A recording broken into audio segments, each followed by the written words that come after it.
Hello students, आज हम सीखने वाले हैं महाभारत की भीम की कथा। महाभारत में भीम की कथा। लेसन नंबर है 6 महाभारत। उसके शब्दार्थ है, पहले शब्द है वैर, उसका अर्थ है दुश्मनी। उत्तेजित, क्रोधित, विष, जहर, अधिकार, हक, छल, धोखा, प्रयत्न, कोशिश, कदापि, कभी नहीं, काम तमाम करना, जान से मारना, निंदा, बुराई, जरा, तनिक, खींचना मीन्स चिढ़ाना, द्वेष भाव, जलन की। पांचों पांडव तथा धृतराष्ट्र के 100 पुत्र जो कौरव कहलाते थे, हस्तिनापुर के साथ साथ रहने लगे। खेलकूद, हंसी मजाक सब में वे साथ ही रहते थे। शरीर बल में पांडु का पुत्र भीम सबसे बढ़कर था। खेलों में वह दुर्योधन और उसके भाइयों को खूब तंग किया करता था। यद्यपि भीम मन में किसी से वैर नहीं रखता था और बचपन के जोश के कारण ही ऐसा करता था। फिर भी दुर्योधन तथा उसके भाइयों के मन में भीम के प्रति द्वेषभाव बढ़ने लगा। ऐसे सभी बालक उचित समय आने पर कृपाचार्य से अस्त्र विद्या के साथ साथ अन्य विद्याएं भी सीखने लगे। विद्या सीखने में भी पांडव कौरवों से आगे ही रहते थे। इससे कौरव और खींचने लगे। दुर्योधन पांडवों को हर प्रकार से नीचा दिखाने का प्रयत्न करता रहता था। भीम से तो उसकी जरा भी नहीं पड़ती थी।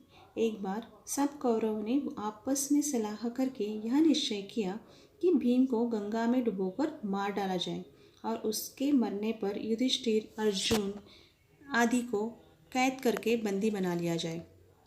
दुर्योधन ने सोचा कि ऐसा करने से सारे राज्य पर उनका अधिकार हो जाएगा।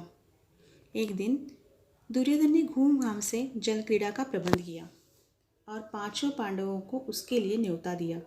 बड़ी देर तक खेलने और तैरने के बाद सबने भोजन किया और अपने डेरों में चलकर सो गए। दुर्योधन ने छल से भीम के भोजन में विष मिलाया दिया था। सब लोग खूब खेले तैरे थे, सो थक थकाकर सो गए। भीम को विष के कारण गहरा नशा हो गया। वह डेरे पर भी न पहुंच पाया और नशे में चूर होकर गंगा किनारे में ही गिर गया। उसी हालत में दुर्योधन ने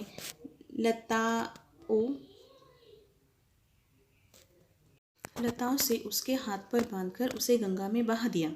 लताओं से जकड़ा हुआ भीम का शरीर गंगा की धारा में बहता हुआ दूर निकल गया। इधर दुर्योधन मन ही मन सोचकर खुश हो रहा था कि भीम का काम तो तमाम हो गया।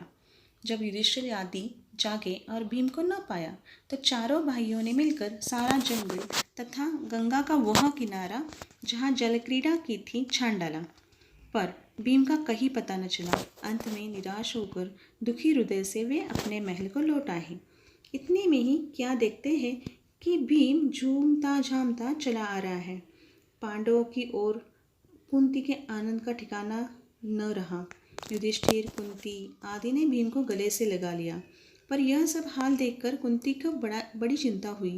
उसने विदुर को बुला भेजा और अकेले में उनसे बोली, दुष्ट दुर्योधन जरूर कोई न कोई चाल चल रहा है।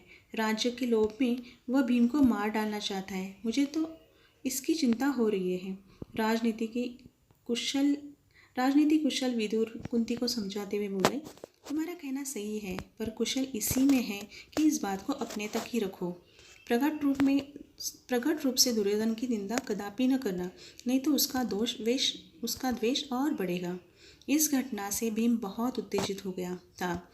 उसे समझाते हुए युधिष्ठिर ने कहा, भाई भीम अभी समय नहीं आया, तुम्हें आपको संभालना होगा। इस समय हमें पांचों भाइयों को यही करना है कि किसी प्रकार एक दूसरे की रक्षा करते हुए बचे रहें। भीम के वापस आ जाने पर दुर्योधन को बड़ा आश्चर्य हुआ। उसका हृदय और जलने लगा। आज अभी हम लोग सीखेंगे प्रश्न उत्तर। पहला प्रश्न है, धृतराष्ट्र के कितने पुत्र थे, वे क्या कहलाते थे?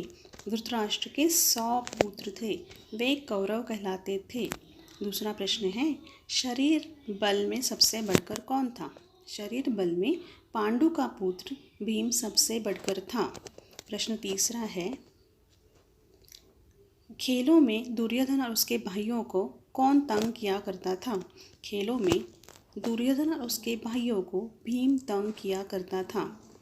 अभी नेक्स्ट क्वेश्चन है, भीम दुर्योधन और उसके भाइयों को क्यों तंग किया करता था? भीम के मन में कोई बैर नहीं था। वह बचपन के जोश के कारण दुर्योधन और उसके भाइयों को तंग किया करता था।